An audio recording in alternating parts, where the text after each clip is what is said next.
Yeah, it was good. It was kind of lucky at the time. I didn't realize that he was going to give me such an extensive bio when I just asked, because I ask every interviewee, you know, tell me your name and your occupation and a little bit about yourself. And I got really a very interesting and long story about how Irvin got to be who he is. I went to high school in Philadelphia at what we called a slum school, South Philadelphia High. I went into the Army, in the Air Force, for 3.5 years in the European theater, and sometimes flew bombers and did other work. I came back and decided I no longer wanted to be a musician, which is what I was my whole childhood.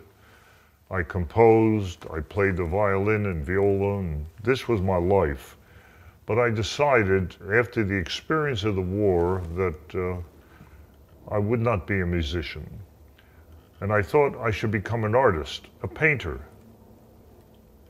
And so I went and enrolled at Temple University in Philadelphia, and they had one of the finest art schools in the East, the Tyler School of Fine Arts.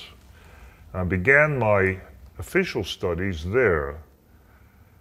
Then I went to New York, which was inevitable, and studied with Hans Hofmann, who was the great teacher at that time of all the people who became the abstract expressionists of the 50s and 60s. From there, I decided to go to California and enter the Art Center School that I heard had great courses in art and photography. And so I just about got here in an old jalopy and got accepted by the school, showed them my work, and suddenly became a photographer. I got to meet Brett Weston, the old man Weston, Ansel Adams, some of the really great Steichen, some of the really great photographers, and decided this is what I wanted to do. And after Art Center School, I started teaching at USC in the cinema department, but I was teaching still photography, the art of photography. And I became friendly with the dean, Slavko Vorkapich, a really great man in Hollywood. And he became an influence on me, and he said, why don't you take some cinema courses while you're here? And then he said the magic words, and it's free because you're teaching.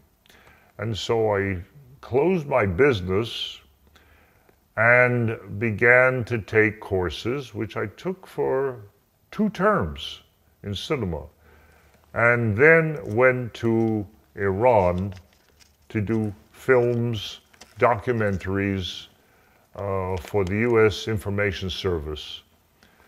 And that started a whole documentary experience in Greece and Turkey and Iraq and Iran and Lebanon, until I came back here and started a very important TV show called Confidential File.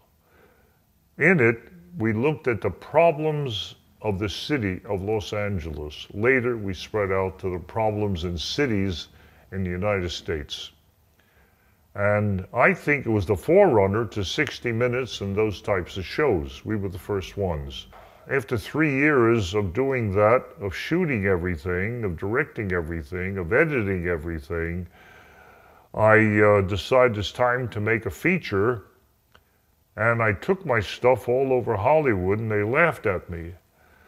They said, well, this is not motion pictures, this is little documentaries.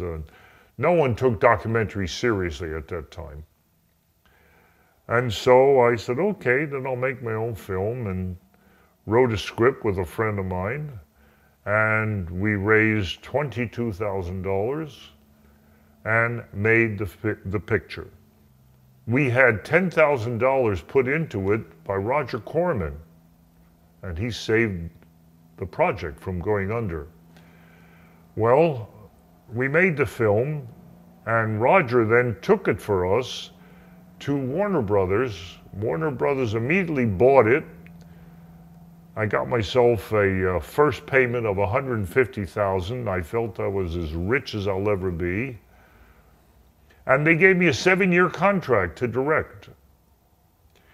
After 1 year of sitting in the ex-Elia Kazan's offices and reading their scripts and listening to Hollywood talk, I quit and walked out of the studio, and I said, this isn't for me. And I began the saga of trying to make independent pictures in Hollywood. And I can only advise any young people, don't do it because it's a killer. They don't want you.